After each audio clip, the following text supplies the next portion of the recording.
October 29th, 2025, at 3:30 a.m., Paul woke me up and we packed up the rest of our stuff. Wendy, our host, just got up to say goodbye to us. Super cute, super nice.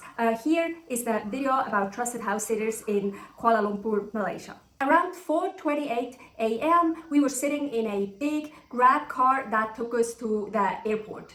It took us less than an hour to get there because, well, yeah, at that time there is not much traffic. So this time we shouldn't get any troubles because of overweight luggage. So Paul paid for too much overweight, actually. He got 50 kilograms, I got 40 kilograms to check in. Each a 10 kilogram cabin bag and an extra 7 kilogram for me for the cabin.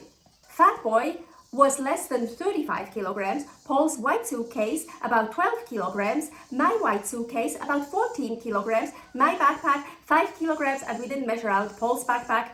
But fuck yeah, he really paid way too much overweight. He told me for all that overweight, he only paid about 68 American dollars. Or did he mean Australian dollars? No, I think he said American dollars. Wow, so far that would have been the cheapest for overweight so far. But somehow, I don't know if I really believe that he only paid that much. So Paul wanted to get all the luggage that we check in wrapped up. So we got it wrapped up, and he paid 79 Malaysian ringgits, 18 US dollars 82 to wrap Fat Boy and the twins. So he wanted to do that so the luggage got more protection. Okay, I think that bug finally stopped, or whatever it is. Okay, let's hurry. Okay, so in KL at the airport, it's self-check-in. So first you go to one of those kiosks and get your luggage tags and boarding passes. You put the luggage tags on yourself and then you do self-check-in at another place. But it said we are not allowed to do self-check-in because of overweight, Fat Boy being too fat, being too big. Well, yeah, we paid for overweight, but still we weren't allowed to do self-check-in. Okay, so we went to the regular assisted check-in desk. We got new luggage tags and Fat Boy was oversized. So we had to bring Fat Boy to another place. Then we sat down, I did some Duolingo and tried to slowly finish up my supplements drink. I had Paul dump all the water from the water bottles out because, well, you know, passport control and security. We went over to passport control and we got through very fast because we didn't have any luggage on wheels. Somehow there was a line for when you had luggage on wheels, so that line was much slower. We also didn't have to give fingerprints. After passport control, we went through security. No one was taking out their laptops, so we didn't do that either. I also didn't have to take off my jacket or my bandana or whatever. So we didn't even go through a detector thingy, only our luggage. Was like, oh, well, that is weird, that is a first. And I'm pretty sure we also didn't have to dump all the water out, but we did, and so fuck. After that, I didn't see any water fountains anywhere, so I didn't have any water anymore. Great. Paul ate something at Burger King, and then we went to our gate. Of course, now we had to take out all our laptops and iPads and everything before letting it go through the detector, and we had to take off our jackets and stuff and go through the detector thing, and no liquid was allowed, so that part came much later. Well, Paul gobbled down the tea he got from Burger King, and he also bought a pet bottle with a ginger lemon turmeric drink, but that one was like buried in a bag with empty water bottles, and my pillowcase was on top of that. Well, the pillowcase was actually Mr. Top Sirloin and tavuk and some clothes were in the pillowcase. So, and I couldn't find it in time, so I just left it and like let it go through the machine. So, of course, the lady stopped us and said there is some liquid in there, and so I found it, I took it out, and I told her, Paul just bought it right here, there, and she said something about it has the wrong cap.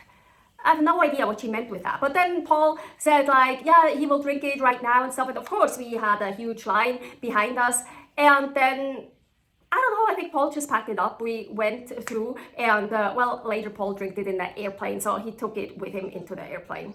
Oh, and after that second control, I finally found water fountains. So there were two next to each other. And actually, I think you should better call them water dispensers. I don't know. Anyways, one of those two dispensers just got empty from the woman in front of me that just filled up a water bottle. So it was empty. On the right one, there was a guy and he just finished up filling up his bottle. So I went over there and I started filling up one of my 3 bottles, but I saw a light that was on and above it, it said low water. So yeah, that one was getting low too, and it took a long fucking time to fill up my 1 liter water bottle because the water was so slowly. I only filled up that one. I didn't fill up the other 2 because of course a line was forming behind me of people that wanted water as well, and I thought, let's not fill up the other bottles so they have some water too.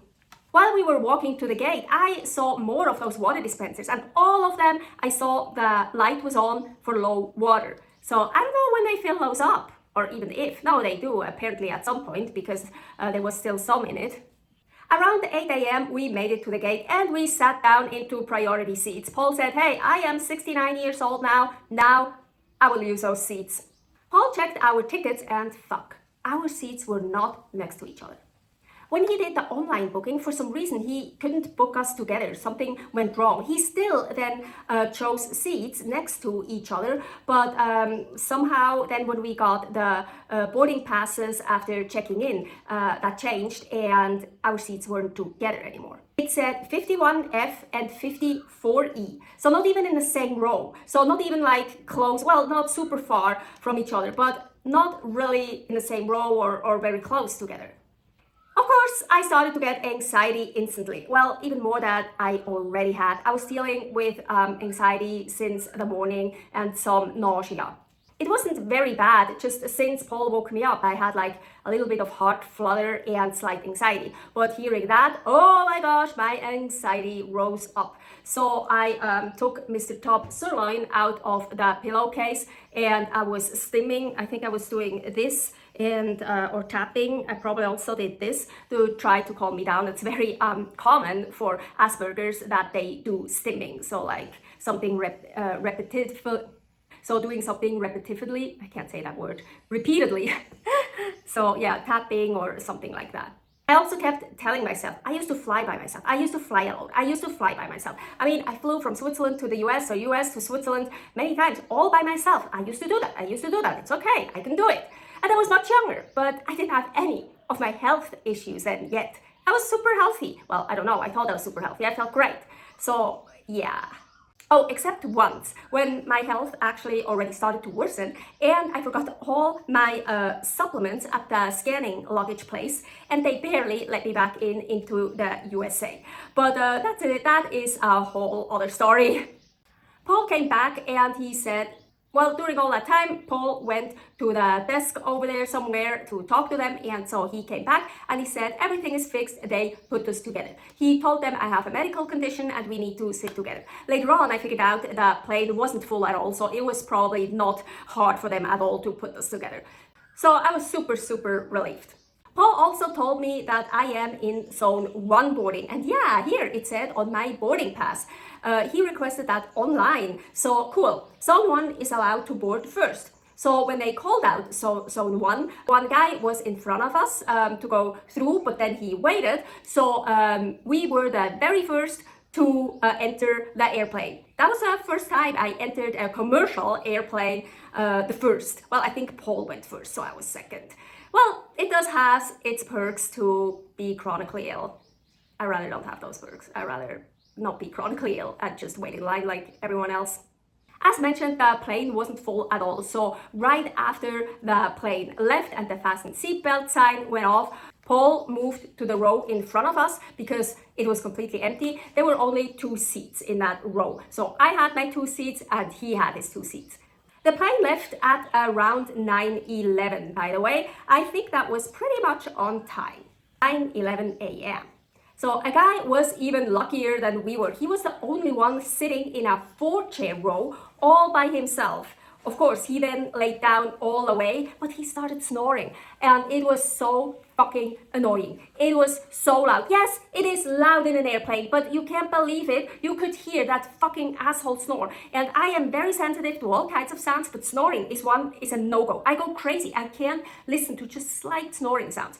And he was snoring. There was even like a baby crying or like something. And no, but all I could hear was a fucking snoring. And even I put on my earphones to listen to something I was watching on Netflix, a documentary, and I put my ear protectors on top of that, and I still could hear. I just think it should be only allowed for people to lay down in an airplane that don't snore, like me.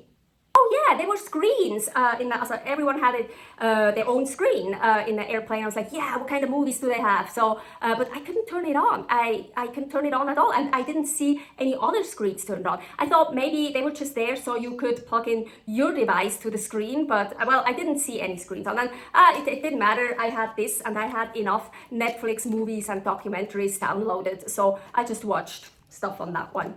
I couldn't believe it. I was sitting in a plane to go to Australia. Since I was a kid, I always wanted to go to Australia.